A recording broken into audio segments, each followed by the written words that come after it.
bom dia. Bom dia. A Polícia do Rio faz agora de manhã uma operação contra suspeitos de atrapalhar as investigações dos assassinatos da vereadora Marielle Franco e do motorista Anderson Gomes. Entre os presos está a mulher do homem acusado de ter disparado os tiros, o PM reformado Rony Lessa. O Supremo adia o julgamento que vai definir o alcance da decisão, que pode abrir caminho para a revisão de várias sentenças da Lava Jato. Foi condenada a 67 anos de prisão a mulher acusada de encomendar a morte dos pais e da empregada da família no Distrito Federal. Na segunda reportagem da série sobre o futuro da educação, a gente mostra os problemas do presente que precisam ser superados. As paredes são de gesso e as salas de aula, olha, não tem janelas. Tudo igual no primeiro jogo da semifinal da Libertadores. O Flamengo dominou. Teve 3 gols anulados, mas o Grêmio buscou o empate. Hoje tem Rock in Rio e é dia dos fãs da banda Red Hot Chili Peppers tomarem conta da cidade do rock. E hoje é quinta-feira, dia 3 de outubro. Bom Dia Brasil está começando agora.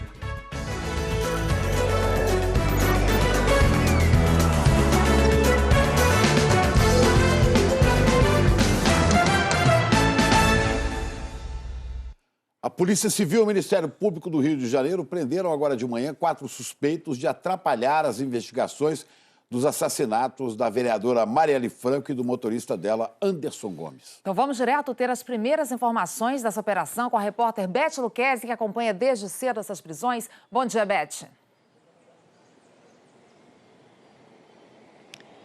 Oi, Ana, Chico, bom dia a todos.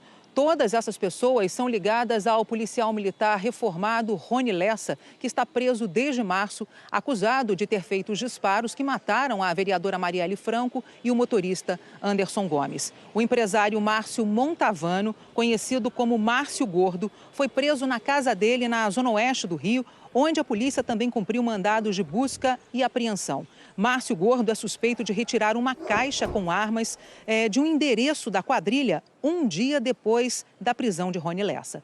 Também está preso Josinaldo Freitas, conhecido como Djaca, que, segundo a polícia, contratou um táxi para levar as armas até o quebra-mar, de onde saiu um barco com a caixa de armas. Djaca foi trazido à delegacia de homicídios pouco antes das 6h30 da manhã. Elaine Pereira Figueiredo, mulher de Rony Lessa, foi preso em casa nesse conjunto na Barra da Tijuca. Segundo a polícia, Elaine estava no barco usado para jogar armas no mar. A polícia acredita que entre as armas estava a submetralhadora MP5 usada para matar Marielle e Anderson. Bruno Figueiredo, cunhado de Rony Lessa, que, de acordo com a polícia, também estava no barco, se apresentou agora há pouco aqui na delegacia. Outro mandado de prisão cumprido foi contra o próprio Rony Lessa, que está preso na Penitenciária Federal de Segurança Máxima de Mossoró, no Rio Grande do Norte. A gente lembra que desde março também está preso Elcio de Queiroz, acusado de ter dirigido o carro usado na execução de Marielle e Anderson. E no dia 14 de outubro vai completar esse crime 1 ano e 7 meses. E até agora a polícia ainda não descobriu quem foi o mandante desse bárbaro crime. Chico, Ana. Obrigado, Beth Luquezzi, falando do Rio de Janeiro. E agora vamos falar de outro crime em Brasília. O Tribunal do Júri de Brasília condenou a 67 anos de prisão uma mulher por mandar matar os pais dela e a empregada da família. Vamos falar com a Cláudia Bontempo. Bom dia, Cláudia. Foi o julgamento mais longo, de Brasília. É o caso que teve grande repercussão por causa das reviravoltas. Exatamente. Bom dia, Chico. Bom dia, Ana. Olha, teve delegada presa, exonerada, que chegou a contratar uma vidente para ajudar nas investigações. A própria Adriana Vilela, a filha, foi presa 2 vezes por atrapalhar o trabalho da polícia. Mas, depois do julgamento de ontem, a arquiteta não foi para a cadeia. Ela vai poder recorrer em liberdade porque é uma decisão de primeira instância. Essa é Adriana Vilela, de 55 anos, depois de receber a sentença de 67 anos e 6 meses de prisão. Foi ela, segundo o júri, que mandou matar há 10 anos o pai, o ex-ministro do TSE, José Guilherme Vilela, de 73 anos, a mãe, Maria Carvalho Vilela, de 69 anos, e a empregada da família, Francisca da Silva, de 58 anos. Os três levaram ao todo mais de 70 facadas. Os corpos foram achados já em decomposição em 31 de agosto de 2009. 3 dias depois dos assassinatos no apartamento onde moravam em Brasília. Ontem, o juiz chamou atenção para a frieza de Adriana. Enfatizo que o meio utilizado não foi apenas cruel, foi monstruoso. Indica alguém desprovido de qualquer sentimento de humanidade, de piedade. Para o Ministério Público, Adriana queria a herança da família e não só mandou matar, como presenciou o crime. Os 3 assassinos confessos foram condenados em 2013 e seguem presos. Esse caso é cheio de reviravoltas e controvérsias. Uma das delegadas chegou a contratar uma vidente para esclarecer o crime. Acabou presa e exonerada. E a própria Adriana foi para a cadeia 2 vezes por atrapalhar as investigações. Mas a arquiteta Adriana Vilela não saiu presa aqui do tribunal porque a condenação foi em primeira instância. Ela vai recorrer em liberdade. O advogado dela disse que o tribunal do júri condenou Adriana sem provas. 24 testemunhas foram ouvidas, 8 de acusação e 16 de defesa nesses 10 dias de julgamento, o mais longo aqui do Distrito Federal. E essa pena de mais de 67 anos de Adriana inclui também o roubo de joias. Essas joias sumiram do apartamento do casal. Ana, Chico. Chama a atenção a demora, né, Cláudia? 10 anos depois do crime, por uma sentença em primeira instância, que não, nem por ser em primeira instância, não é nem um desfecho do caso, né? Porque ainda cabe recurso. Exatamente. Vamos seguir acompanhando. Obrigada, Cláudia. Até já. A falta de vagas nos presídios da região metropolitana de Porto Alegre gerou mais uma situação inusitada. Olha isso, uma rua de São Leopoldo foi interditada para abrigar 14 criminosos que ficam aí trancados em 2 carros e vigiados por policiais. Não há nenhuma previsão de desbloqueio da rua, que foi fechada para isso na madrugada da quarta-feira. A falta de vagas nos presídios atinge diversas cidades gaúchas, não é só em São Leopoldo. De acordo com a Secretaria de Segurança, nos últimos 5 dias, 340 presos entraram no sistema prisional. Mais de 100 ainda estão em delegacias ou em carros da polícia. E a polícia prendeu no interior de São Paulo um homem suspeito de matar uma jovem de 19 anos na cidade de Alumínio. Nós acompanhamos esse caso aqui no Bom Dia Brasil. O porteiro Eronildo Martins de Vasconcelos, de 45 anos, foi preso em casa.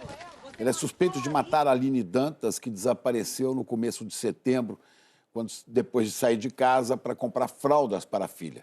Segundo a polícia, a Aline foi estuprada. A polícia chegou até ele depois de ouvir testemunhas, verificar câmeras de segurança e analisar o resultado de exames de DNA que comprovaram a autoria do crime. Eronildo já tinha uma acusação de tentativa de estupro registrada faz 7 anos. E a atitude do irmão de uma vítima de assassinato emocionou quem assistia a um julgamento nos Estados Unidos. Uma ex-policial foi condenada a 10 anos de prisão por matar um vizinho por engano ao confundi-lo com um ladrão.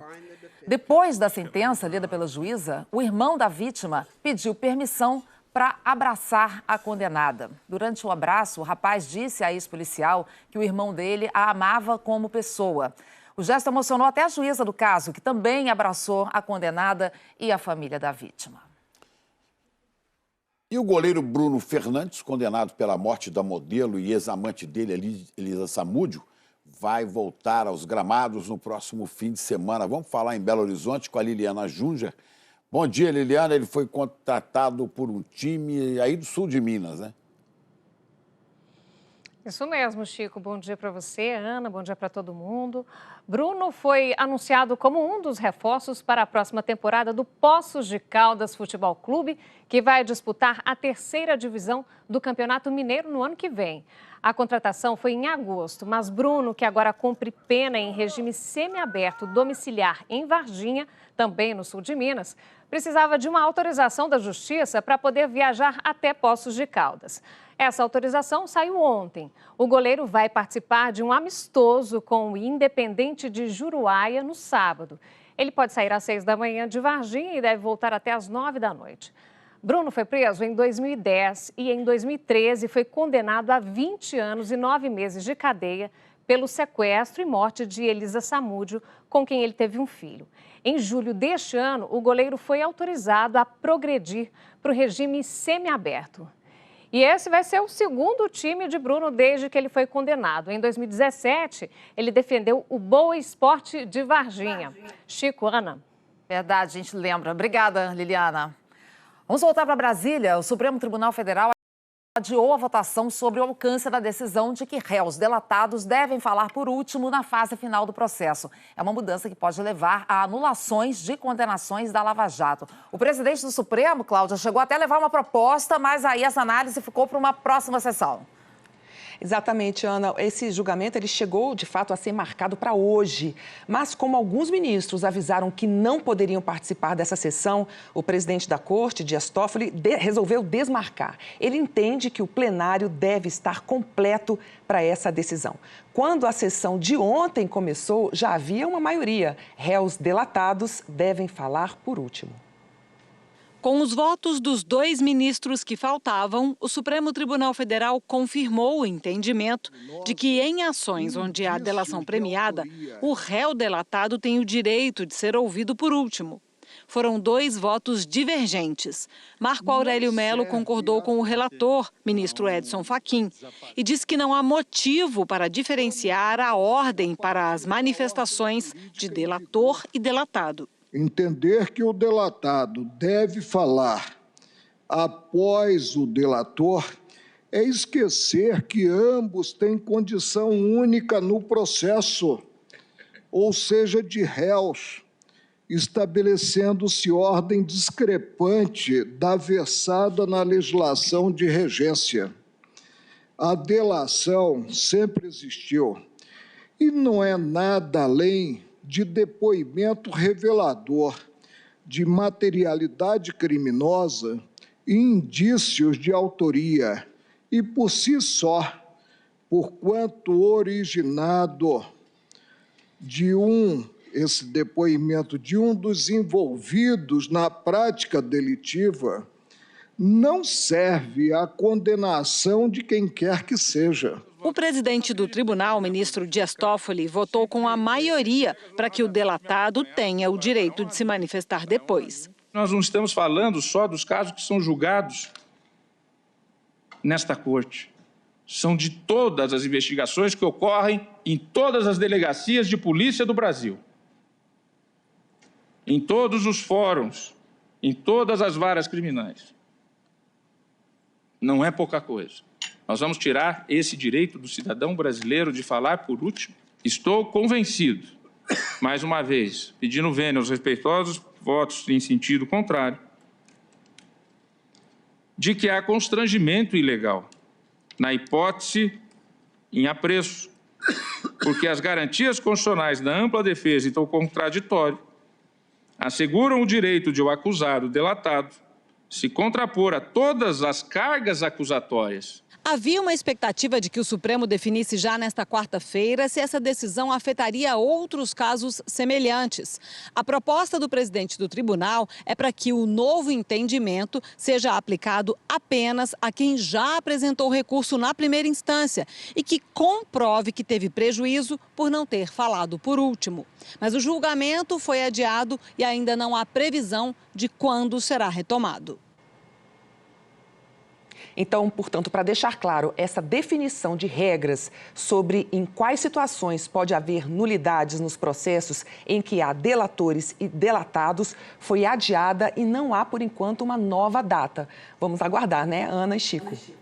É isso aí, Cláudia. Obrigado. Vamos falar agora da previsão do tempo. Vamos a São Paulo. Tiago Scheuer Apostos. Já vamos para o 3º dia seguido de temporais no sul do Brasil. Tem alguma trégua prevista para lá, Tiago? Bom dia. Oi, Chico, bom dia para você, para Ana, bom dia, Brasil. Esses temporais, eles devem diminuir lá no sul só no domingo. Hoje ainda vai ser mais um dia de muita chuva por lá, tanto é que o sol nem vai aparecer no Rio Grande do Sul todo hoje. É que uma baixa pressão, aquele sistema que forma nuvens de chuva, né, ainda está puxando umidade lá do norte do Brasil e essa umidade também ajuda a intensificar as nuvens de chuva. Em Porto Alegre já está chovendo, 20 graus só de máxima, olha só como a nossa imagem até está balançando, tem rajadas de vento por lá também. Esses temporais também vão pegar o sul aqui de Santa Catarina e oeste catarinense e também o sudoeste do Paraná, região de Foz do Iguaçu. Erechim, no Rio Grande do Sul, Santa Maria e Canela também por lá e sim com bastante chuva prevista para hoje. Vamos olhar agora aqui, ó, que tem uma alta pressão no oceano, aquela de sempre, né? Ela está mandando o ar de cima para baixo, espalhando umidade diretamente para o litoral da Bahia, que deve ter um dia, então, um pouquinho mais encoberto. Aqui, ó, Recôncavo Baiano, atenção para a chuva que já vem há alguns dias. Tem chuva também espalhada em pontos do norte do Brasil, também no centro-oeste e em São Paulo deve chover também. Só que aqui a chuva deve chegar isolada à tarde, tá? Na cidade de São Paulo, o dia começou com um forte nevoeiro, a gente vê nas imagens aí, e os meteorologistas dizem que isso aí logo vai embora e o sol vai brilhar forte mais uma vez, como em muitos lugares do Brasil, Ana e Chico. Sol e calor, né, Thiago? Parece que hoje à tarde, pelo Brasil afora, vai ser mais uma tarde quente.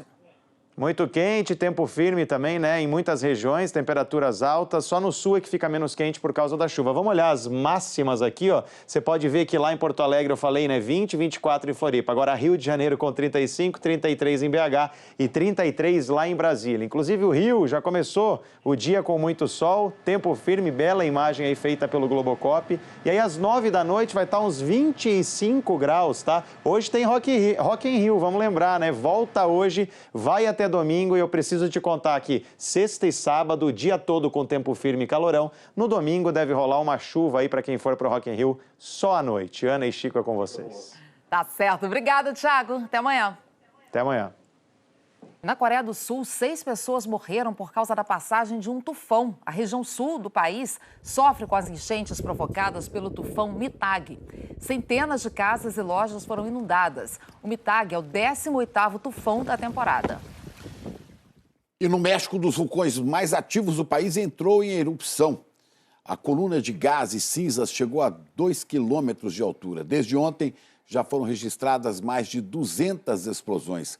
Autoridades recomendam que os moradores vizinhos ao vulcão protejam o nariz e a boca da fumaça tóxica.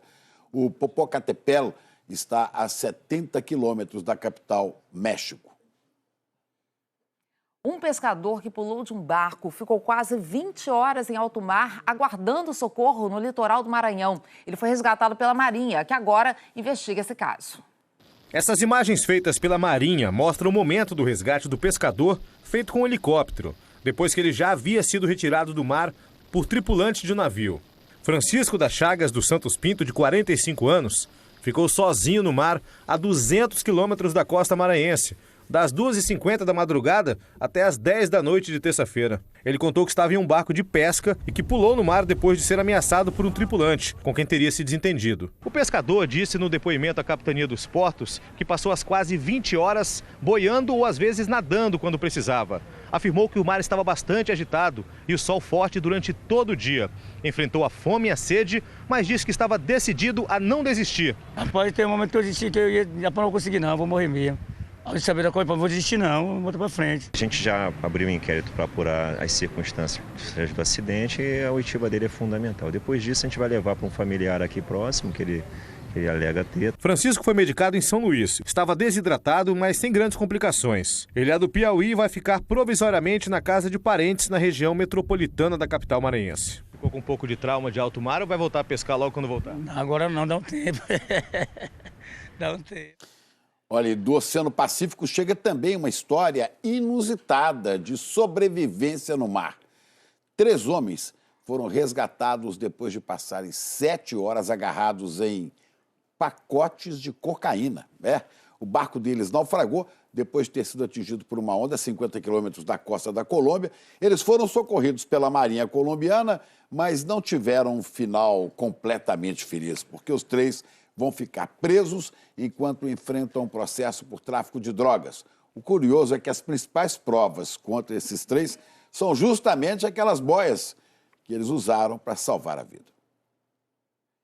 Pesquisadores americanos divulgaram, numa das principais revistas científicas do país, um estudo sobre os danos causados pelo uso de cigarros eletrônicos. Ainda não se sabe exatamente a causa da doença pulmonar que vem atingindo vários usuários, mas os médicos fazem um alerta. Os números assustam. 805 pessoas hospitalizadas, 12 mortes. Milhões de americanos, principalmente adolescentes, vêm usando o cigarro eletrônico, virou moda. E, de repente, a partir do meio deste ano, começaram a surgir casos de doença pulmonar grave. Muitos dos pacientes estão na UTI, com respiração artificial. Poucos se recuperaram. O surto alcança quase todo o país, 46 estados.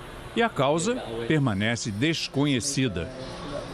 Eu falei com o Dr. Brandon Larsen, da Clínica Mayo, que divulgou numa revista médica o resultado do primeiro estudo dos danos causados aos pulmões das vítimas.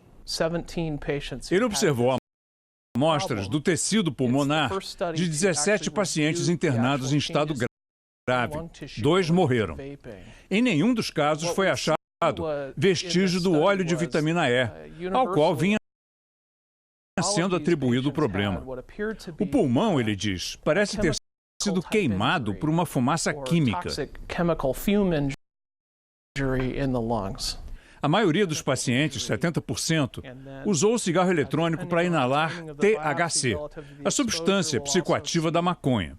Mas 30% só usaram produtos contendo nicotina. As autoridades de saúde estão fazendo mais estudos para tentar descobrir que substância pode estar queimando por dentro os pulmões das vítimas. O Dr. Larsen lembra que no caso do tabaco e também da maconha, é possível estudar exatamente os efeitos de uma única substância. Já no caso do cigarro eletrônico, isso é quase impossível, porque os usuários estão inalando milhares de substâncias diferentes. Ele recomenda que todos sigam a orientação das autoridades. Parem de usar o cigarro eletrônico de qualquer tipo, enquanto não se descobre a causa da doença. Avoid vaping. Aqui no Brasil, a Anvisa proibiu já há 10 anos a venda, importação e a propaganda de cigarros eletrônicos ou similares. E você vai ver a seguir, o presidente do Senado admite que a votação em segundo turno da reforma da Previdência pode ser adiada. A gente mostra a repercussão internacional do teste com míssil feito pela Coreia do Norte.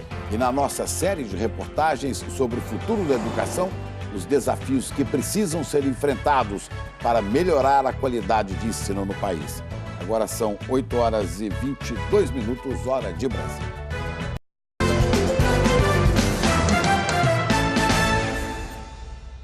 O Senado concluiu a votação em primeiro turno da reforma da Previdência. Só que agora, a data da votação em segundo turno ficou em aberto e deve atrasar, né, Cláudia?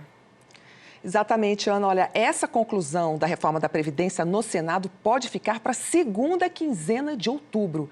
O presidente do Senado, Davi Alcolumbre, tinha dito que a proposta seria votada entre o dia 1º e o dia 15 desse mês, mas agora admite que o calendário pode mudar.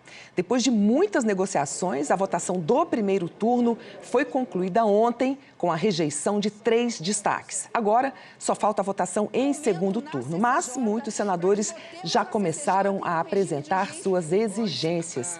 Querem principalmente que o governo garanta essa divisão entre estados e municípios do dinheiro que virá do mega leilão de petróleo agora em novembro. Por causa dessa derrota na votação, o ministro da Economia, Paulo Guedes, cancelou reuniões que teria ontem com os senadores. Agora é cautela, porque essa é uma disputa política, principalmente envolvendo esse dinheiro do leilão do pré-sal, e a equipe econômica quer ficar de fora dessa confusão, viu, Ana e Chico? E a equipe econômica está refazendo os cálculos da economia prevista com a reforma da Previdência. Vamos conversar sobre isso com a Miriam Leitão, também está lá em Brasília.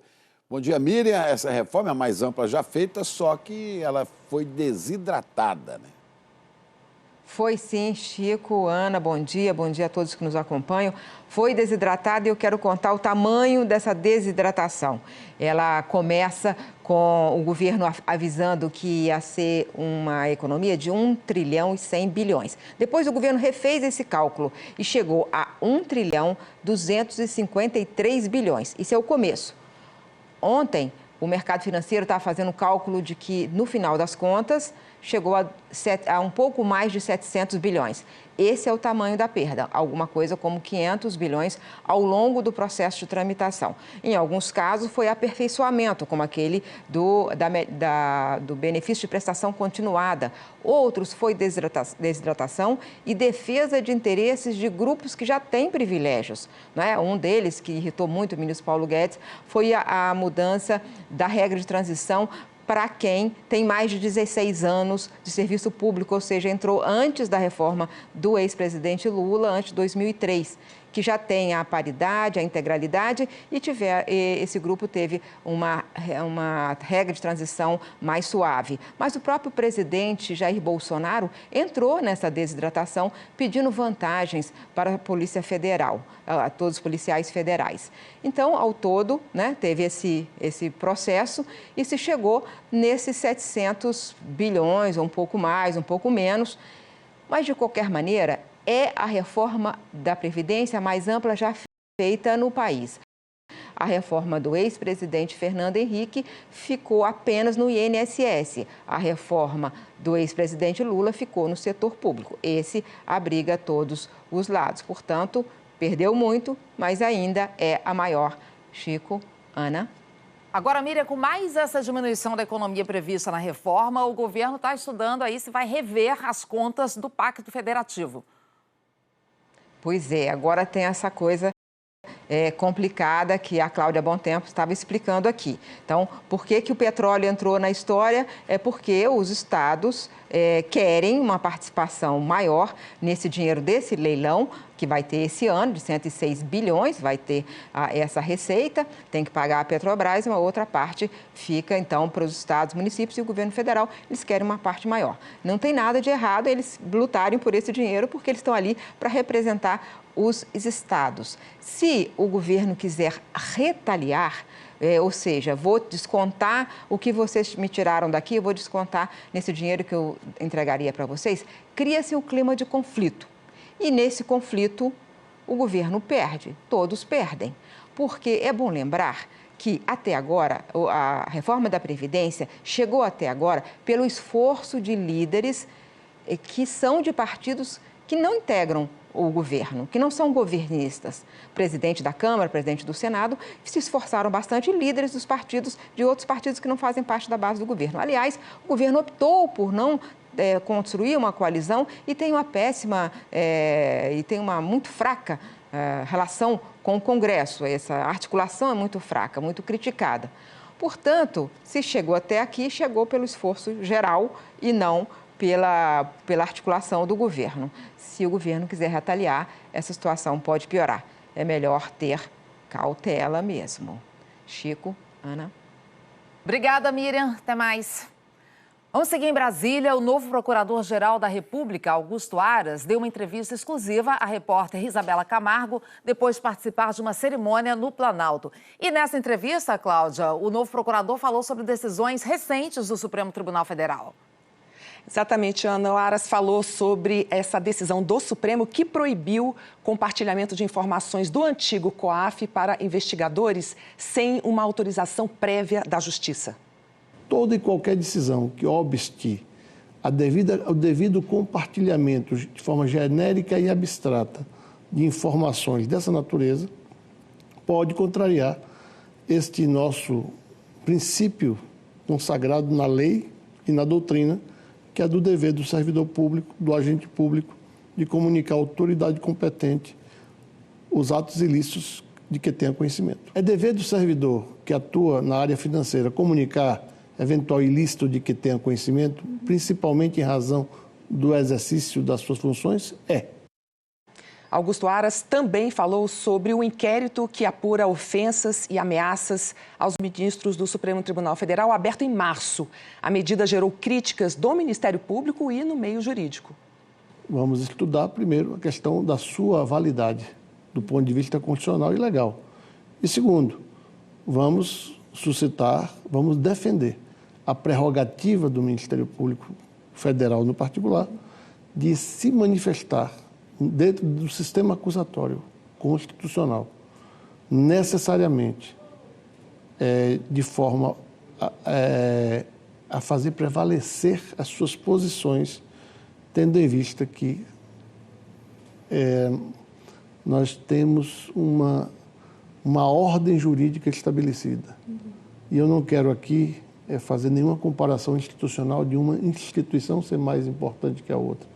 Quero apenas deixar firmado que o sistema acusatório tem um agente, ou melhor, tem uma instituição que faz a persecução a crimes.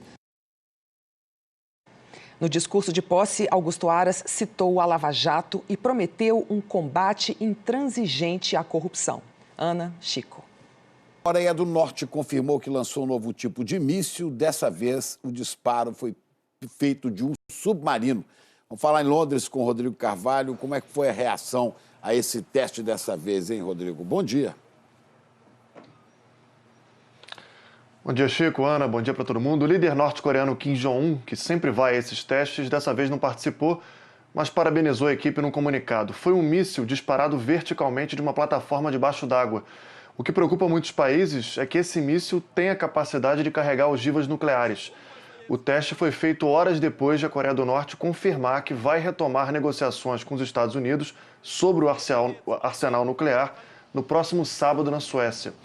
O governo americano pediu que o regime norte-coreano contenha as provocações. A Coreia do Sul se mostrou preocupada com o teste do novo míssil e o Japão disse que essa é mais uma violação da Coreia do Norte às sanções da ONU. Kim Jong-un rejeita os embargos impostos pelas Nações Unidas, alegando que violam o direito de defesa. Ana e Chico. Ok, Rodrigo, obrigada. Até mais. E depois do intervalo tem a segunda reportagem de uma série especial sobre o futuro da educação no Brasil.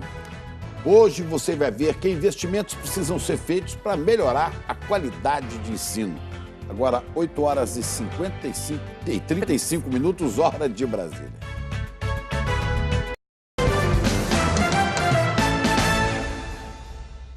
Da série de reportagens que o Bom Dia Brasil exibe essa semana sobre as perspectivas da educação, nós vamos mostrar hoje quais investimentos precisam ser feitos agora para melhorar a qualidade de ensino nos próximos 30 anos. Né? Exatamente, em meio a tantos exemplos negativos, tantos problemas, há casos de sucesso que vieram exatamente com o investimento. E o Rodrigo Bocardi vai mostrar para a gente. Bom dia, Rodrigo. Daqui de São Paulo, mas o exemplo bom é de Pernambuco, viu? Um dos bons exemplos e está lá. Lá as aulas são em tempo integral e não é raro os alunos são aprovados de primeira no vestibular. Mas, infelizmente, tem esse mas sempre, né? Ainda há muitos problemas a serem resolvidos. Alan Severiano, daqui de São Paulo, conta pra gente o exemplo de Pernambuco. Por enquanto, é só uma miragem. A Escola Estadual Marluce Pacheco, na periferia de Belém, deveria estar funcionando aqui. Mas a construção, prometida há 7 anos, foi abandonada. Enquanto a obra não termina, a escola funciona de forma improvisada nesse prédio aqui, que fica em frente a esse espaço, do outro lado da rua, onde acontece uma feira, e que por isso vive cheio de urubus, como vocês estão vendo agora. Agora a gente vai tentar mostrar as condições em que esses alunos estudam, de forma improvisada. São alunos do 1º ao 5º ano do ensino fundamental aqui de Belém. Olha só o corredor da escola, super estreito, né, que separa as salas dos dois lados. As paredes são de gesso compensado, como a gente percebe aqui. E as salas de aula, olha, não tem janelas. Não tem janela, não tem iluminação natural. Outro problema é o barulho, porque não tem forro separando uma sala da outra. A gente vai formando em grupos para fazer as atividades, para que eles possam ouvir melhor, para que eles possam aprender. No terreno atrás da escola, nada de parquinho ou área de lazer. Encontramos um caminhão abandonado e um porco passeando. O Pará está entre os 3 últimos estados do país em qualidade da educação, de acordo com as notas do Índice de Desenvolvimento da Educação Básica, o IDEB. Nessa outra escola de Belém, também falta o básico. Aqui é a cisterna, criadores de dengue na realidade. As imagens foram gravadas por esse professor de educação física. Não tem nenhum laboratório funcionando, uma quadra que é descoberta, não tem sequer uma bola para que os alunos possam fazer educação física. É uma escola que a gente tem que todo dia se reinventar para poder dar aula. O banheiro tem pia, mas não tem torneira. Como é que faz para lavar a mão? A gente não lava. Um levantamento da Fundação Lehman, feito com dados do censo escolar, mostra que 26% das escolas públicas do Brasil não têm água encanada, 49% não têm rede de esgoto, 21% não têm coleta de lixo. A situação é bem pior nos estados do norte do país. As mesas, assim, as cadeiras, assim, estão tudo quebrada, que a gente não consegue escrever direito, que às vezes fica caindo algumas coisas das mesas. Mesmo assim, você vem com prazer para a escola? Sim, porque né, se a gente não vier para a escola, a gente não consegue aprender as coisas. Mesmo São Paulo, o estado mais rico, tem problemas. Então o que é que falta? Folha de papel ofício, papel higiênico, então a gente tem que trazer de casa o papel para poder usar. Com a queda das taxas de natalidade e menos matrículas nos próximos anos, este economista vê uma oportunidade para aumentar o investimento por aluno. O próximo passo para o Brasil é garantir uma qualidade boa, mas mínima, para todas as escolas e professores sensacionais. A mudança demográfica pode abrir caminho para uma solução há muito tempo defendida pelos educadores: a expansão do ensino em tempo integral. Pernambuco adotou o modelo integral no ensino médio há mais de 10 anos e virou referência no país pelos bons resultados, nessa que é a etapa mais crítica da educação brasileira. Hoje, metade das escolas de ensino médio do estado são de tempo integral. Deu oportunidade às aulas práticas, que antes a gente não tinha, ou tinha muito pouco nas escolas regulares. Eles criam um vínculo maior com a escola. As aulas vão das 7h30 da manhã às 5 da tarde. É puxado, porque a gente no dia tem 9 aulas. Depois que a gente vê que isso vale para o nosso futuro, que é uma ajuda para o nosso futuro, a gente acaba gostando e se acostumando. A gente tem um carrinho. Esses dois sensores aqui, eles detectam a luminosidade. A aula com robôs é daquela disciplina cabeluda, física, que ganhou olhares de entusiasmo e uma imagem carinhosa por aqui. A física é uma ciência muito linda. A física é uma ciência que, assim, faz com que a gente possa ver o mundo de outra forma, né? Em 10 anos, Pernambuco pulou do 21º para o 3º lugar entre os estados com melhor desempenho no ensino médio. A taxa de aprovação subiu de 67% para 94% e a de abandono caiu de 24% para menos de 2%.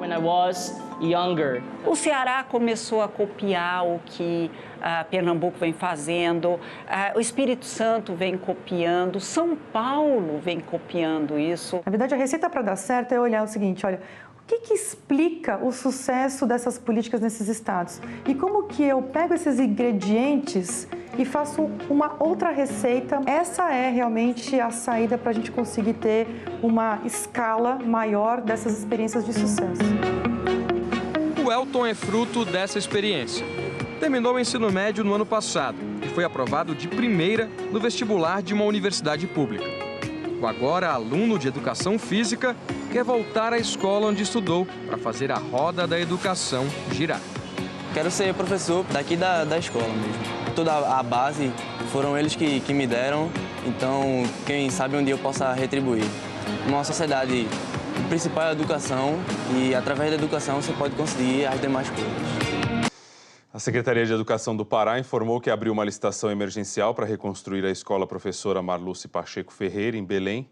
Também disse que vai fazer obras na escola Gonçalo Duarte até o fim do ano. Já a Secretaria de Educação de São Paulo negou que falta aí papel higiênico, papel sulfite na escola estadual Jardim Pedra Branca. Amanhã, na última reportagem da série, nós vamos falar sobre o principal investimento em educação que precisa ser feito, o professor. Chico e Ana. Carlos, o professor numa escola de horário integral, né, que afasta jovens que vivem em regiões violentas do crime, da droga, né? Ideia do saudoso professor Darcy Ribeiro, que um dia se torne realidade pelo país afora, viu, Rodrigo? Olha, e daqui a pouco a gente fala de futebol. Na semifinal da Libertadores, o empate entre Grêmio e Flamengo teve mais lances do VAR do que gols. A gente vai falar disso já já. Agora são 8 horas e 46 minutos, horário de Brasília.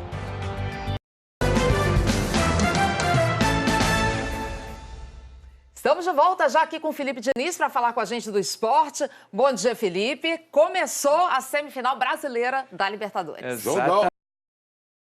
Jogaço. Bom dia, Ana. Bom dia, Chico. Bom dia a todos. Era um jogo que todo mundo esperava, né? Dois times que jogam bom futebol e que têm os melhores ataques do Brasil nessa temporada. A única coisa que dava para prever antes do jogo era que seria mesmo um jogaço.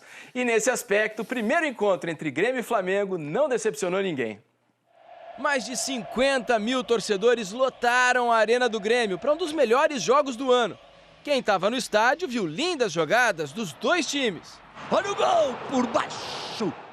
E quem assistiu pela TV teve um show dos técnicos na beira do campo. Mesmo jogando fora de casa, o Flamengo dominou. Perdeu várias chances no primeiro tempo. Botou na frente a bomba!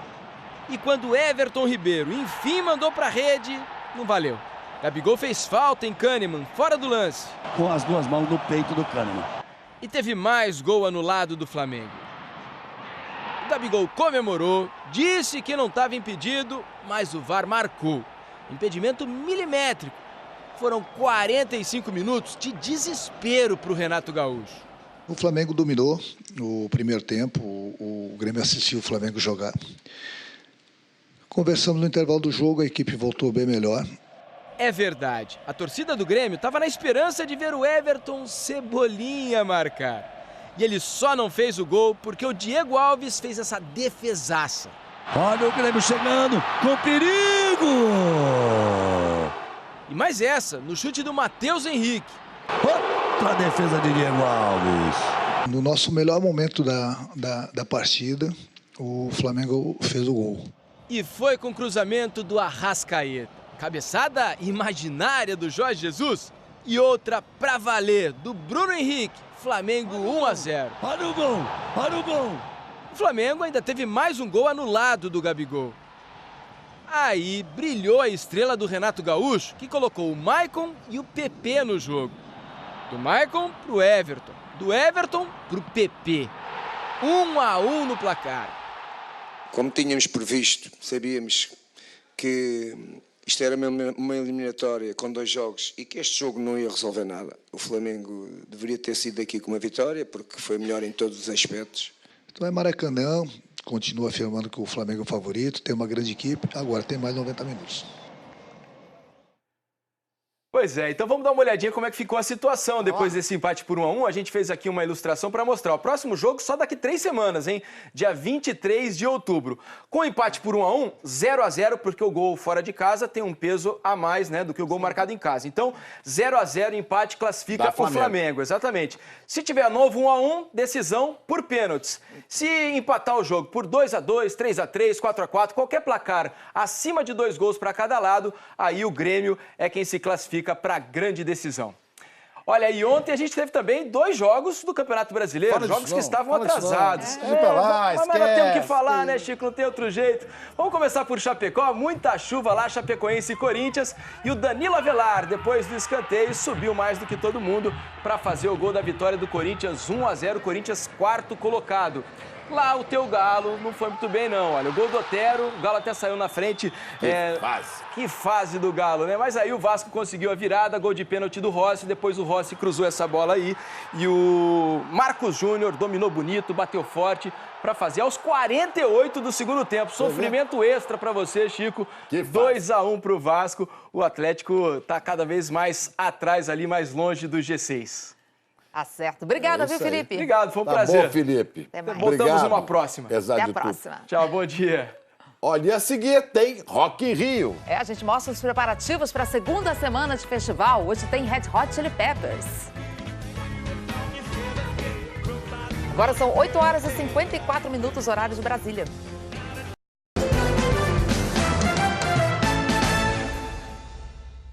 Faltam 5 horas para os portões da Cidade do Rock voltarem a ser abertos para mais um dia de festival.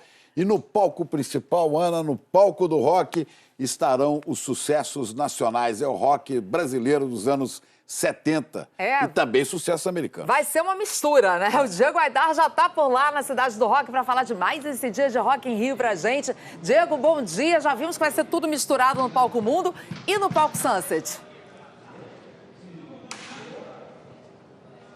Aqui também, Ana Paula, Chico, bom dia para todo mundo que vai ter rap, vai ter música do Pará. Esse é o palco dos encontros. Hoje, Fafá de Belém vai se encontrar com Gabi Amarantos e vai ser aquela festa. As equipes